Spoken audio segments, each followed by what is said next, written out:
What is Noli Me Tañgere? So, Noli Me Tañgere was all about the description of the Spanish colonization here in the Philippines and how the Spanish treated Filipinos badly. So, ang Noli Me Tañgere ko no is all about the Spanish colonization. So, as you could remember in your subject in junior high school, ang Spaniards kay gisakop kitang mga Pinoy. And there are lots of violence happened. Wala tay freedom and we're just like puppets, just like a slave na sige lang og sunod-sunod nila.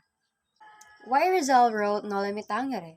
So Rizal explains that there was once a type of cancer so terrible that the sufferer could not bear to be touched, and the disease was thus called Noli Me Tañgere. In Latin, do not touch me. So Rizal believed that his homeland was similarly afflicted. So gidescribe ni Jose Rizal ang iyang homeland ng iyang bayan na naako ni grabe na sakit. Nalisod nimo mahikapan or magunitan. So ngano kaha nakaingon si Jose Rizal na iyang homeland na ay terrible disease. So ang gipamin ni Jose Rizal is that iyang homeland was terribly abused. There are lots of Filipinos suffered and cannot bear the disease that Spaniards have given to them. Kay Filipinos that time, gihimong mga alipin and they don't have any freedom at all. The meaning of the book cover of Noli Me Tañgere. So, Salhut of a Filipina. It believes to be Maria Clara or as the Inang Bayan to whom Rizal dictates the novel. Next is the cross or the crucifix. So, it represents the Catholic faith as it rises above Inang Bayan and Filipinos. It shows dominance. So, it also symbolizes sufferings and death. Next is pomelo blossom and laurel leaves. So they represent faith, honor, and fidelity, which are the values Rizal aspires to be embodied by Filipinos. So pomelos are used to scent their air commonly during prayers and cleansing rituals. So pomelo in Bisaya guys is baongon or buongon.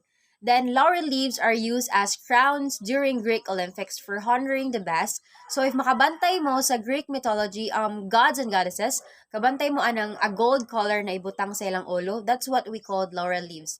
Nya karon kung magluto mo humba, makita na ninyo, mao nay usa sa sagol sa humba. Sa Greek, corona na nila. Pero sa tuaron, sagol na sa humba. O syaro, mo kailag hapon na, basta kaon na. Sa kaon na bihisgutan, ang pwede na. Pero churchar bitaw na. So, let's proceed to the next. Burning torch refers to the Olympic torch, pertains to the awakening of Filipino consciousness. It also sheds light to the text of the manuscript.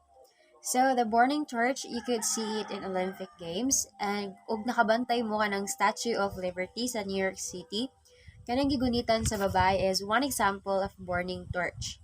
Next is sunflower. So, it symbolizes a new beginning. It is compared to the happiness of which appears to be always bowing down. Feet. It symbolizes the power of the friars. It is placed on the base of the triangle foundation because without friars, the Filipinos cannot stand on their own. Ang friars guys is mga praile. They are similar to monks or monghe. Next is shoes. So shoes represents wealth. It also the footprints left by friars in teaching Catholicism. Next is the hairy legs. So it symbolizes the legend of the wolf. The wolf shape shifts just like how friars hide their true nature and character.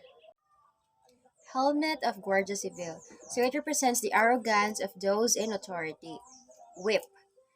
Whip represents the abuses and cruelties done by the Spaniards and friars as depicted in the novel. So whip is latigo. Kana gining ibunal sa mga kabayo, mao na siya. Then next is flogs or suplina.